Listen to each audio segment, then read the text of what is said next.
राधे राधे प्यारी बहनों, आप सबका स्वागत है आपके अपने चैनल देशी दर्शन में। आज हम बात करने वाले हैं करवा चौथ व्रत के बारे में। तो चलिए शुरू करते हैं।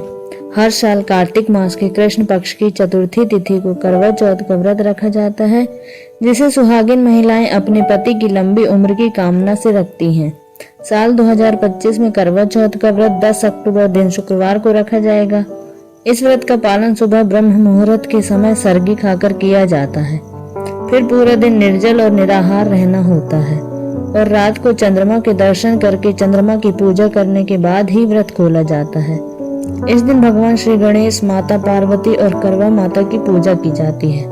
करवा चौथ की पूजा आमतौर पर शाम के समय ही की जाती है और इस दिन व्रती महिलाओं को कैंची, सुई, चाकू जैसी नुकीली वस्तुओं का उपयोग करने से बचना चाहिए।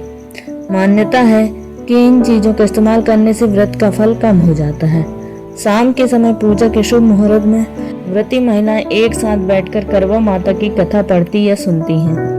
रात में चंद्रमा निकलने पर चंद्रमा को छलनी यानी छलनी से देखकर फिर उसके बाद पति का चेहरा देखकर पति के हाथों से ही जल पीकर व्रत खोलती हैं। इस बार चतुर्थी तिथि 9 अक्टूबर गुरुवार को रात 10:55 से शुरू होकर 10 अक्टूबर शुक्रवार को शाम 7:38 पर समाप्त होगी।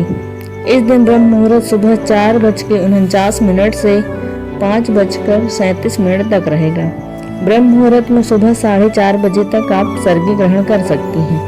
अमृत काल दोपहर 3:21 से 4:47 तक रहेगा और इस बार व्रत के दिन बहुत ही शुभ योग भी बन रहे हैं, जिसमें कृतिका नक्षत्र शाम 5:31 तक रहेगा। बाद में रोहिणी नक्षत्र प्रारंभ हो जाएगा और सिद्धि योग भी इस दिन का बन रहा है, जो कि शाम 5:41 तक रहेगा। राहु काल, जो अशुभ समय माना जाता है, सुबह 10:30 बजे से 12 बजे तक रहेगा। करवा चौथ की पूजा का शुभ मुहूर्त रहेगा शाम 5:57 से 7:38 तक। इस समय में आप मिट्टी के एक करवे में जल भर रखें। जब चंद्रमा उदय हो जाए तब चंद्रमा को अर्घ देकर उसके बाद आप फल, मिठाई और जल ग्रहण करके व्रत का पारण करें और कुछ समय बाद आप सात्विक भोजन करवा चौथ के व्रत में रात के समय ग्रहण कर सकते हैं।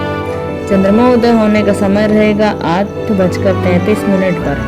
इस समय के बाद से आप अपना उपवास खोल सकती हैं। यदि किसी कारण से चंद्रमा ना दिखाई दे तो आप ऐसे में यदि आपके पास चंद्र यंत्र है उनकी पूजा कर सकती हैं। नहीं तो भगवान शिव के मस्तक पर विराजमान चंद्र देवता को अर्घ देकर भी व्रत का पारण किया जा सकता है। धन्यवाद। यदि आप सबको वीडियो अच्छी लगे तो लाइक, शेयर और सब्सक्राइब जरूर करें। धन्यवाद।